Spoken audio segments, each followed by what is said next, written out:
السلام علیکم every one, کیا حال ہے آپ سب کے؟ میں امید کرتی ہوں آپ سب ٹھیک ہوں گے، خیریت سے ہوں گے۔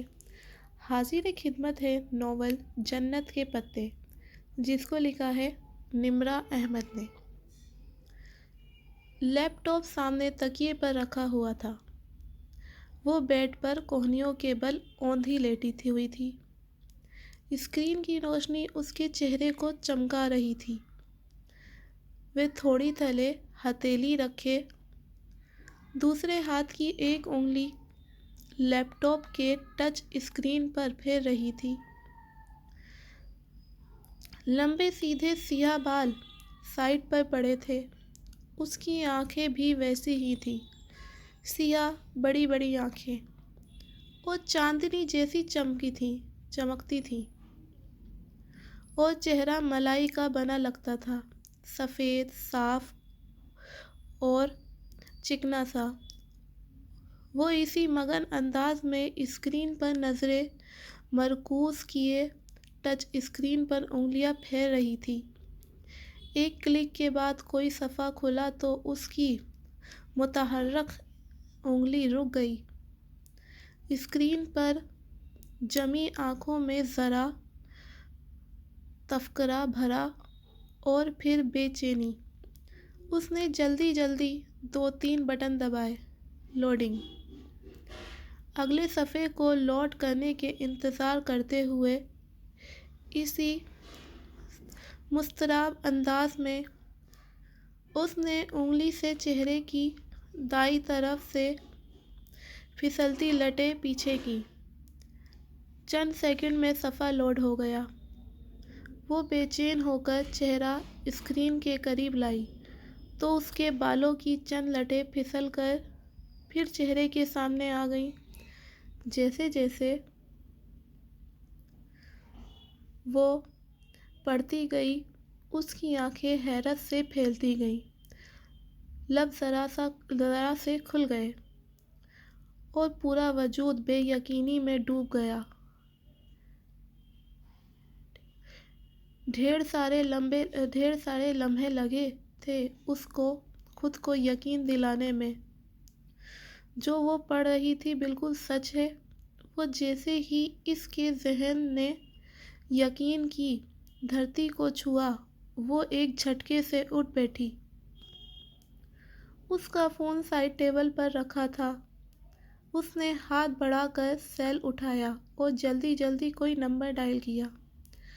رات کی مقدس خاموشی میں بٹنوں کی آواز نے ذرا سا ارتعاش پیدا کیا۔ اس نے فون کان سے لگایا۔ دوسری طرف بیل جا رہی تھی۔ ہیلو زارا۔ شاید رابطہ مل گیا تھا۔ تبھی وہ بے حد شوخی سے چیخی، کیسی ہو؟ سو تو نہیں گئی تھی نا؟ دوسری طرف اس کی دوست کچھ کہہ رہی تھی۔ وہ لمحے بھر کو سننے کے لیے رکی اور پھر ہنس پڑی۔ ساری باتیں چھوڑو، میرے پاس جو بڑی خبر ہے وہ سنو۔ اس نے عادتاً اپنے بالوں کی لٹ کو انگلی پر لپیٹتے ہوئے کہا۔ تم یقین نہیں کرو گی، میں جانتی ہوں۔ ارے نہیں یار، دلاور بھائی کی شادی کے بارے میں نہیں ہے۔ دوسری طرف زارا نے کچھ کہا تو اس نے فوراً تردید کی۔ بلکہ تم ایسا کرو، گیس کرو میں تمہیں کیا بتانے والی ہوں۔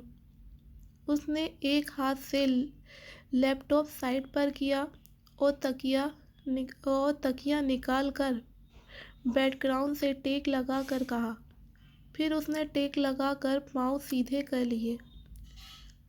ساتھ ساتھ وہ زارا کے اندازوں کی تردید بھی کیے جا رہی تھی۔ نہیں، بالکل نہیں، ایسا تو بالکل بھی نہیں۔ ارے میری شادی بھی نہیں ہو رہی، جی نہیں، ارم کی بھی نہیں ہو رہی۔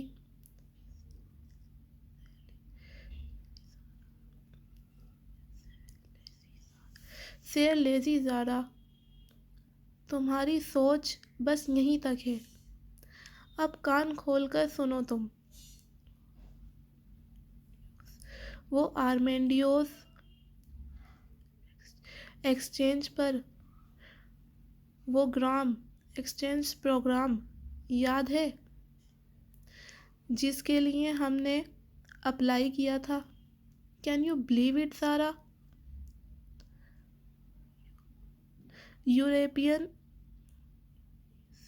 یورپین یونین نے مجھے اسکالرشپ کے لیے سلیکٹ کیا ہے۔ دوسری جانب زارا اتنی زور سے چیخی کہ موبائل کا اسپیکر بند ہونے کے باوجود بھی اس کی چیخ پورے کمرے میں گونج رہی تھی۔ بالکل سچ کہہ رہی ہوں زارا، ابھی 15 منٹس پہلے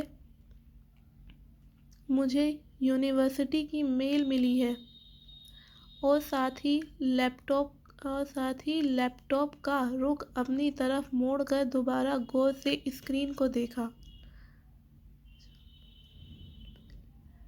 جہاں 15 منٹ پہلے ہی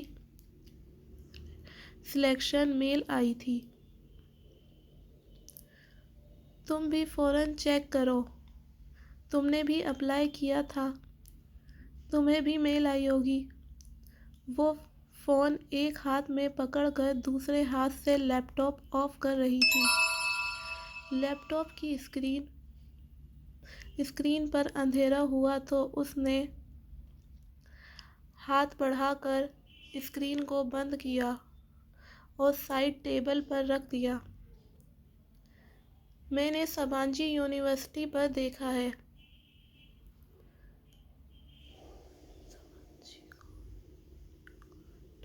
میں نے سبانجی کو نیٹ پر دیکھا ہے، بہت ہی خوبصورت یونیورسٹی ہے، مگر وہ تھوڑی دیر کو خاموش ہو گئی۔ دوسری طرف سے استفسار پر وہ پھر سے بولی تھی، بس ایک چھوٹا سا مسئلہ ہے، ہم اپنی فیملیز کو اس کے بارے میں نہیں بتائیں گے۔ دھیمی آواز میں بولتے ہوئے اس نے بند دروازے کو دیکھا۔ دراصل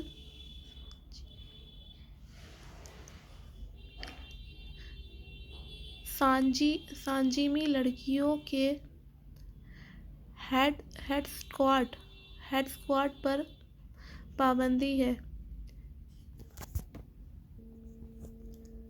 ادھر سر ڈھانپنا منع ہے۔ گھر والوں کو بتا کر متفکر کرنے کی بجائے اس بات کو گول کر جانا۔ ویسے بھی ہم دونوں ہی اسکارف نہیں لیتے۔ اس پل کھڑکی کے باہر کچھ کھڑکا ہوا تھا۔ وہ چونک کر دیکھنے لگی۔ قد آدم کھڑکیوں کے آگے بھاری پردے گرے ہوئے تھے، البتہ پیچھے جالیاں کھلی ہوئی تھیں۔ شاید اس کا وہم تھا۔ وہ سر جھٹک کر فون کی طرف متوجہ ہو گئی۔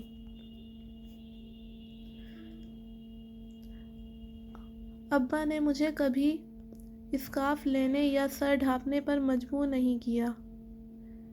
Thank God. ہاں، ارم گھر کے باہر اسکارف لیتی ہے۔ اس کے ابو تایا فرقان کچھ سخت ہیں نا؟ پھر وہ بیڈ سے ٹیک لگاتے ہوئے نیم دراز ہو کر بتانے لگی۔ پرمیشن کا تو کوئی مسئلہ نہیں ہے۔ ابا اسپین جانے کی اجازت نہ دیتے، مگر ترکی میں اسپین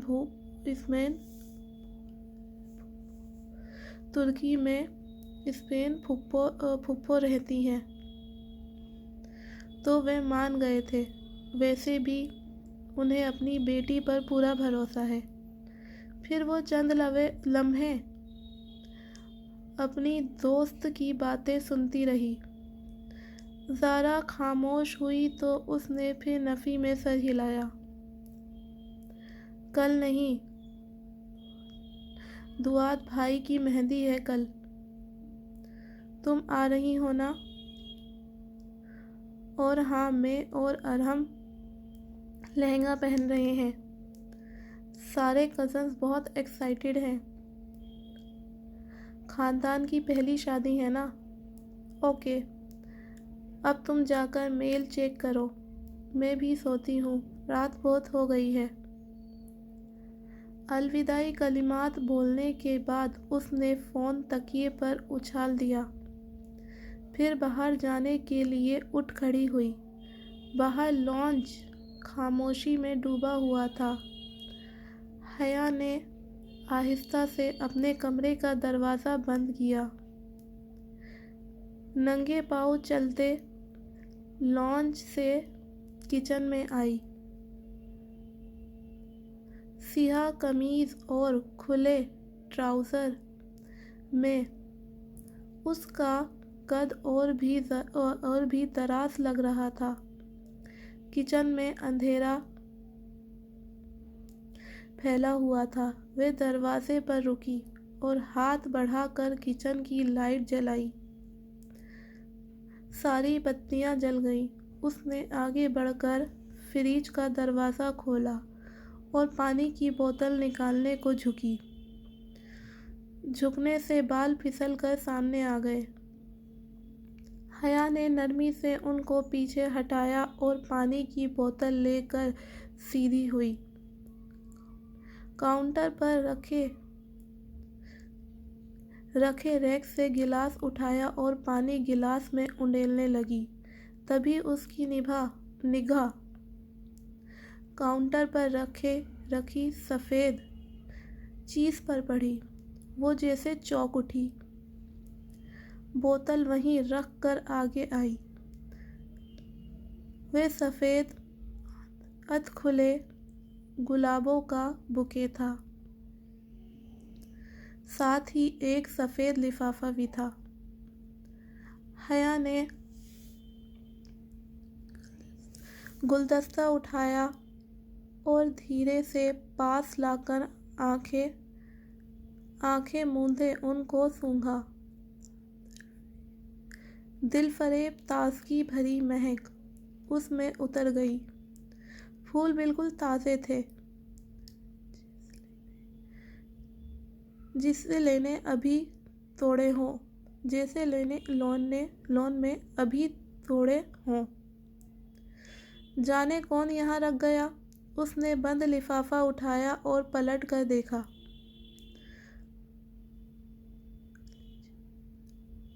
اس کے پتے والی جگہ پر حیا سلیمان لکھا ہوا تھا۔ بھیجنے والے کا کوئی پتہ نہیں تھا، بس کورئیر کی ٹکٹ لگی ہوئی تھی اور ٹکٹ پر ایک روز قبل کی تاریخ لکھی ہوئی تھی۔ اس کو تو کبھی کسی نے یوں پھول نہیں بھیجے، یہ کیا معاملہ تھا؟ الجھتے ہوئے حیا نے لفافہ چاک کیا۔ اس میں ایک موٹا کاغذ تھا۔ اس نے 2 انگلیاں ڈال کر کاغذ باہر نکالا۔ سفید کاغذ بالکل صاف تھا، نہ کوئی لکیر نہ ڈیزائن، بس اس کے وسط میں 2 لفظ لکھے ہوئے تھے، ویلکم ٹو سبانچی۔ وہ سناٹے میں رہ گئی۔ یہ کیا مذاق تھا؟ بھلا خط بھیجنے والے کو کیا معلوم کہ میں سبانچی جا رہی ہوں؟ خط پر تو ایک روز قبل کی تاریخ لکھی ہوئی تھی، جبکہ قبولیت کی میل تو ابھی 15 منٹ پہلے ملی۔ تو پھول بھیجنے والے کو 1 دن پہلے کیسے پتہ چل گیا؟ اگر زارا کو اس نے خود نہ بتایا ہوتا تو وہ یہی سمجھتی کہ یہ اس کی حرکت ہے۔ یہ خط سبانچی یونیورسٹی کی طرف سے بھی نہیں آ سکتا تھا، کیونکہ اس پر لوکل کورئیر کی مہر لگی ہوئی تھی۔ پھر کس نے بھیجا ہے یہ؟ وہ پانی کا گلاس وہیں سلیپ پر رکھ کر بوکے اٹھا کر سوچتی ہوئی اپنے کمرے میں چلی گئی۔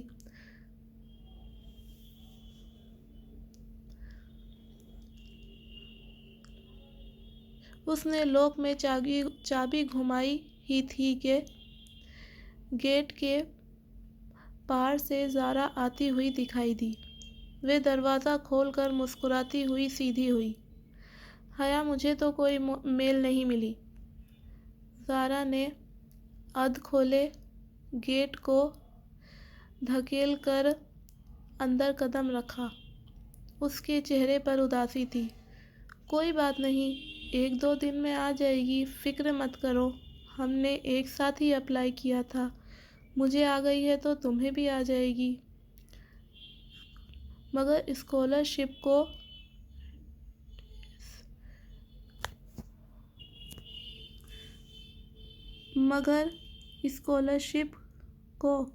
آرڈینیٹر کے آفس کے باہر جو لسٹ تھی اس میں بھی میرا نام نہیں ہے، اور میرا صرف تمہارا ہے۔ ہمارے ڈپارٹمنٹ میں سے اور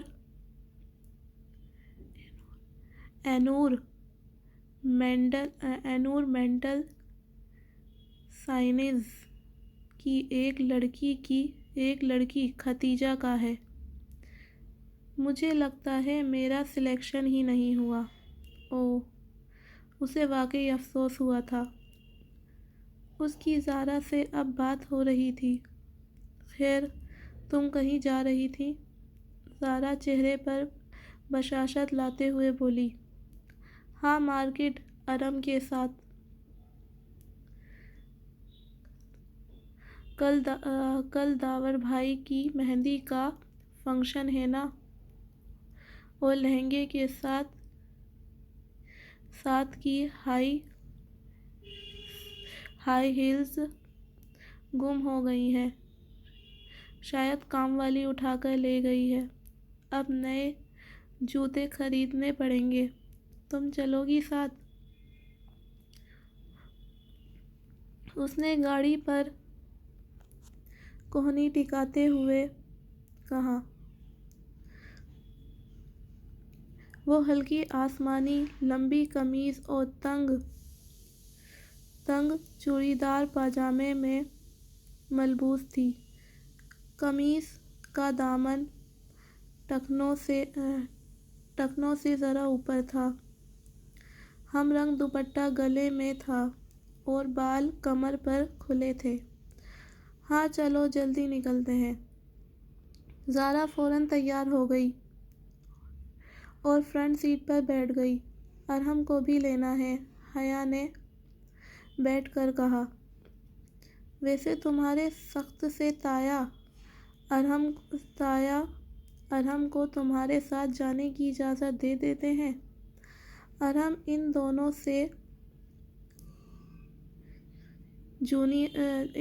سے جونیئر تھی، اور اس کا ڈپارٹمنٹ بھی دوسرا تھا، سو زارا اسے اس کی زیادہ ملاقات نہیں تھی۔ ان کی سختی صرف اسکارف تک ہے، ایسے ویسے نہیں ہے۔ وہ کار باہر گیٹ پر لے آئی۔ ارحم کا گھر زارا کے ہمسائے میں تھا۔ دونوں گھروں کے درمیان کی دیوار میں آنے جانے کا راستہ تھا، لیکن اسے جب بھی ارحم کو پک کرنا ہوتا تو وہ اس کے گیٹ پر ہارن کیا کرتی تھی۔ اب بھی زور سے ہارن دیا تو چند لمحوں میں ارحم باہر آ گئی۔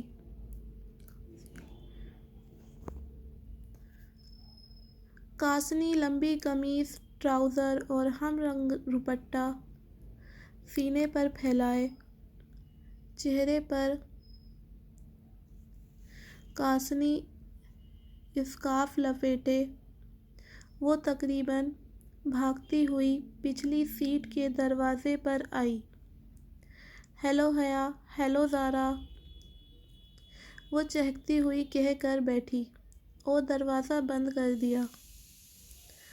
حیا کے ساتھ اوٹنگ کے پروگرام پر وہ یوں ہی خوش ہوا کرتی تھی۔ کیسی ہو ارہم؟ تم سے تو اب ملاقات ہی نہیں ہوتی۔ اس نے رخ موڑ کر اس کو دیکھا۔ آپ کا ڈپارٹمنٹ دور پڑتا ہے۔ تب ہی اور ہاں، حیا بتا رہی تھی کہ آپ لوگوں کا ترکی میں سلیکشن ہو گیا ہے۔ میں سلیکٹ نہیں ہوئی، حیا ہو گئی ہے۔ خیر، اسی میں کوئی بہتری ہوگی۔ تم نے اپلائی نہیں کیا تھا؟ ابا اجازت دیتے تب نا، اس نے اداس ہو کر کہا۔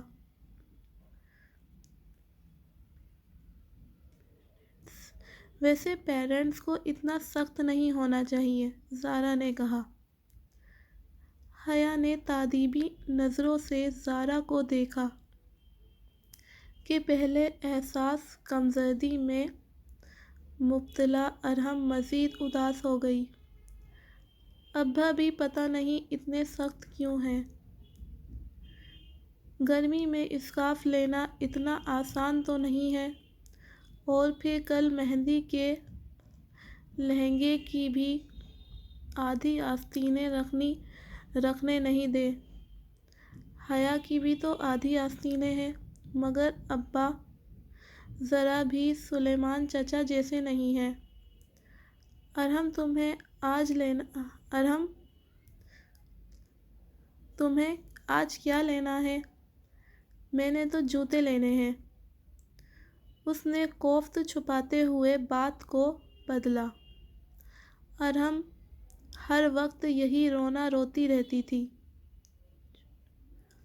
چوڑیاں لینی ہیں، مگر پوری آستینے کے بلاؤز کے ساتھ چوڑیاں اچھی نہیں لگیں گی۔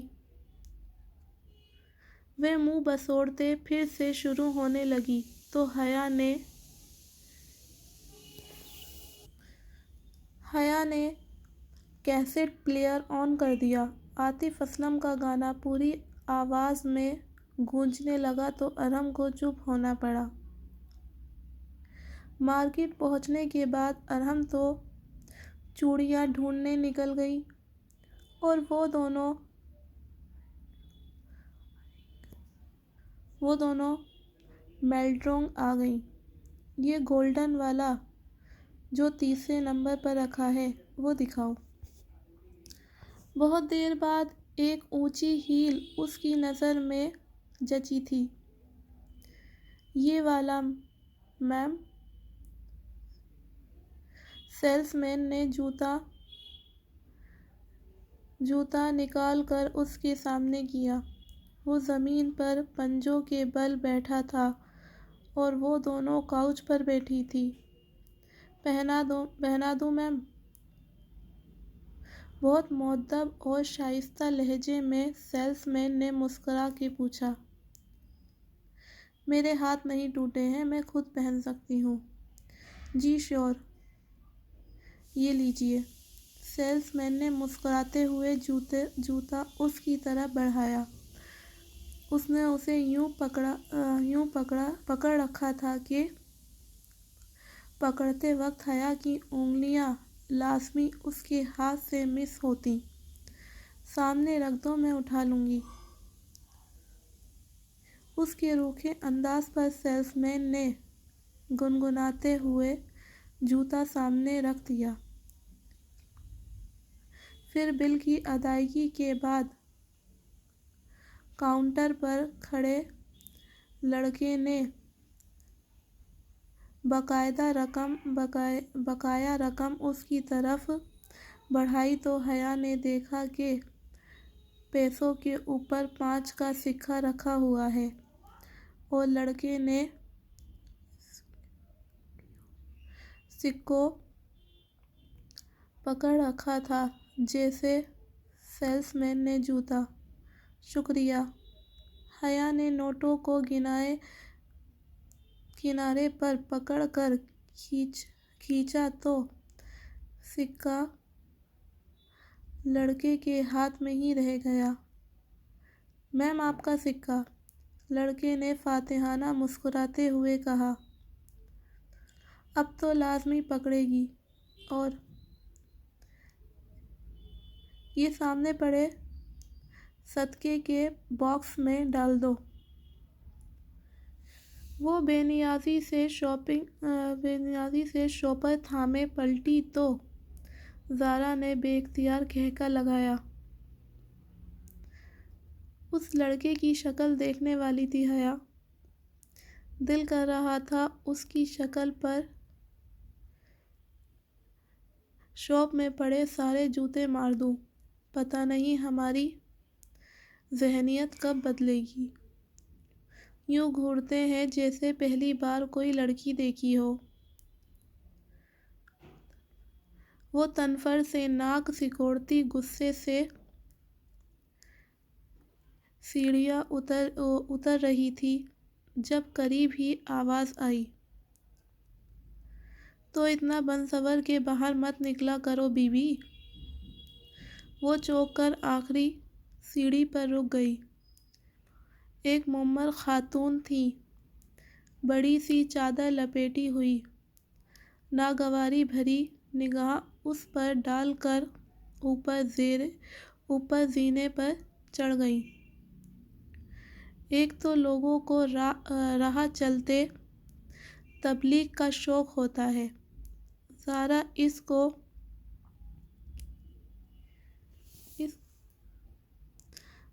اس کو سامنے سے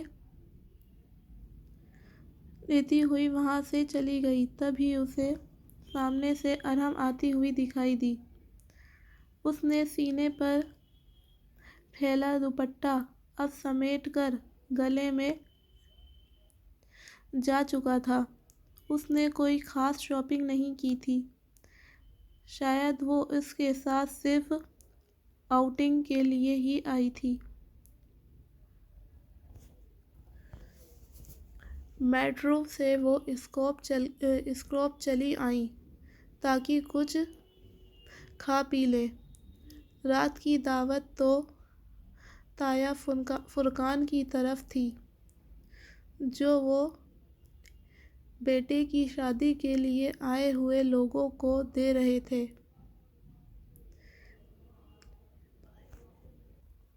میرے لیے پائن ایپل منگوانا، میں ذرا بیکری سے کچھ لے آؤں۔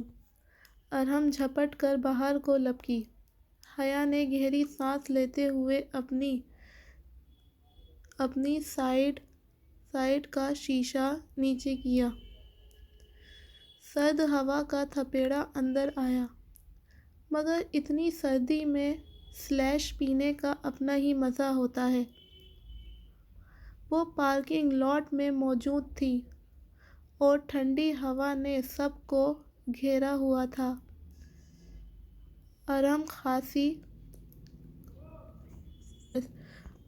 ارحم خاصی کمپلیسڈ لگتی ہے نا؟ ارحم دور ہو گئی تو زارا اس کی طرف مڑی۔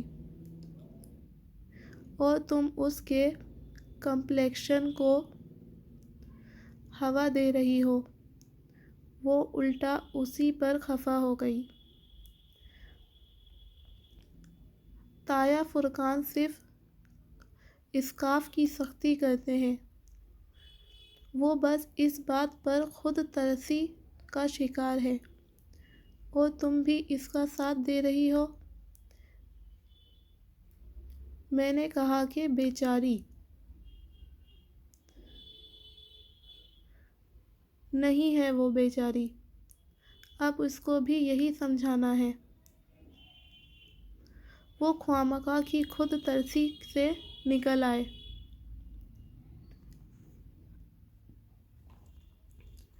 ویٹر ہاتھ میں کارڈ پکڑے حیا کی طرف آ چکا تھا۔ تمہیں یاد ہے زارا، جب پچھلے سال یونیورسٹی والوں نے ہمیں ترکی کی ٹرپ کی آس دلائی تھی اور آخر میں آ کر سارا پروگرام کینسل کر دیا تھا۔ آرڈر کر کے شیشہ اوپر چڑھا کر وہ یاد کرنے لگی۔ میں تو اتنی مایوس ہو گئی تھی، سوچا بھی نہ تھا کہ کبھی جا سکوں گی۔ اس کی آواز میں اس جھرنے کی خوشی در آئی تھی۔ زارا اور وہ LLB کے 5ویں سال میں تھے۔ ان کا 7ویں سیمسٹر کا درمیانی تھا جب یورپی یونین کے یورپین اسکالرشپ کا اعلان ہوا، جس کے تحت یورپی ایشیائی یونیورسٹی کے اسٹوڈنٹ کا تبادلہ ہوگا۔ جب درخواست دینے کی باری آئی تو اس کو ترکی کی سبانجی یونیورسٹی کا فارم سب سے آسان لگا۔ پھر ایک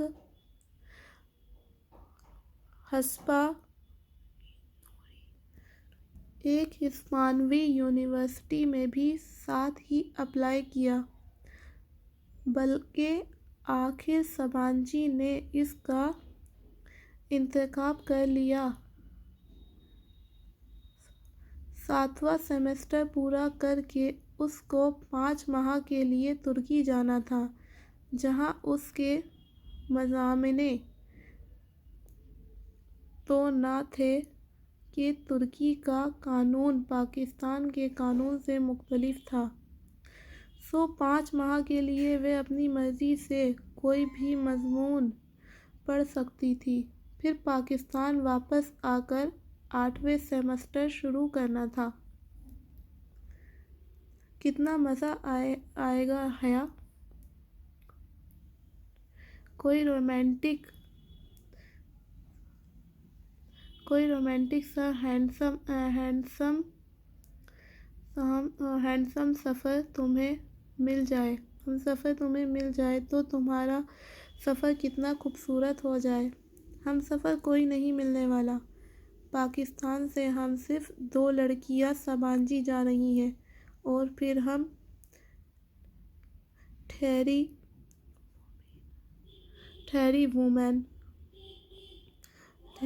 وومن یونیورسٹی میں پڑھنے والی۔ وہ ختیجہ رانا جو تمہارے ساتھ جا رہی ہے، اس سے کوئی بات ہوئی؟ ویٹر سے شیشہ بجایا تو حیا نے شیشہ نیچے کیا۔ نہیں، ختیجہ رانا کو تو میں جانتی بھی نہیں ہوں۔ اس نے سلیش کے گلاس پکڑے، زارا کا اس کو تھمایا، ارحم کا ڈیش بورڈ پر رکھا۔ بے دھیانی میں وہ شیشہ بند کرنا بھول گئی، اس کے علم میں نہ رہا۔ دفعتاً زارا کا موبائل بجا۔ زارا نے سپ لیتے ہوئے فون کان سے لگایا۔ ہیلو اماں جی، کیا ہوا؟ آواز خراب ہے۔ 1 منٹ۔ زارا کے فون پر سگنل ٹھیک نہیں آ رہے تھے۔ وہ سلیش کا گلاس ہاتھ میں پکڑے باہر نکل گئی۔ حیا اپنے گلاس سے چھوٹے چھوٹے سپ لیتے ہوئے ونڈو اسکرین سے باہر زارا کو دیکھنے لگی۔ اب وہ دور درخت کے پاس کھڑی بات کر رہی تھی۔ Hello my beauty! کوئی ایک دم سے اس کے بالکل قریب آ کر بولا تھا۔ وہ ڈر کر اچھلی۔ ذرا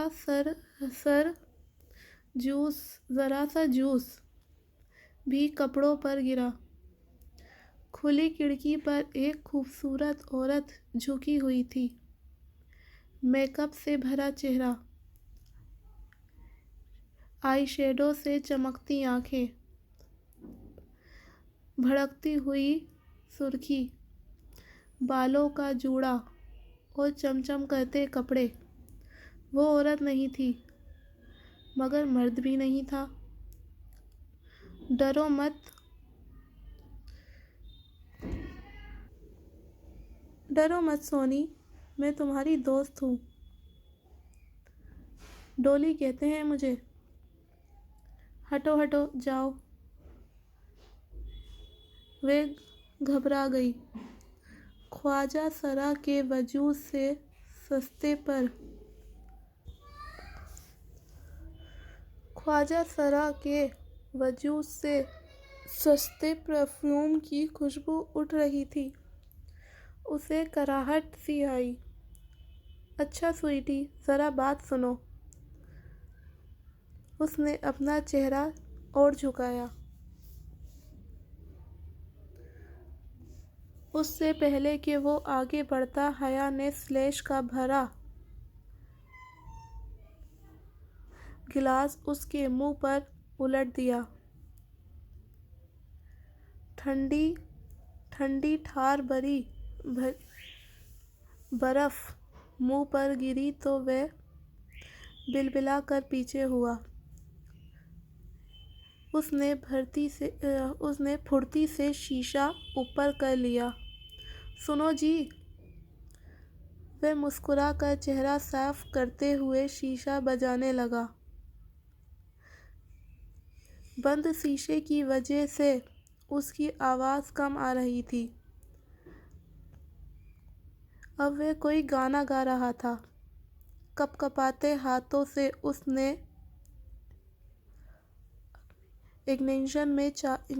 انجن میں چابی گھمائی اور گاڑی وہاں سے نکال لائی۔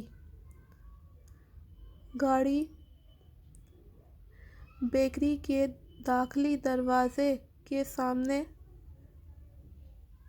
گاڑی روکی اور پیچھے مڑ کر دیکھا۔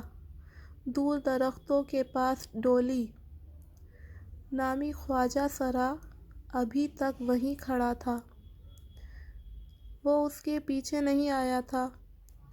اب وہ گا بھی نہیں رہا تھا، بس خاموش گہری نظروں سے اسے دیکھ رہا تھا۔ اسے بے اختیار جھنجھری سی آئی۔ کہاں رہ گئی ہیں دونوں؟ اس نے جھنجھلا کر ہارن پر ہاتھ رکھ دیا، پھر گردن موڑ کر دیکھا۔ وہ ابھی تک اسی کو دیکھ رہا تھا۔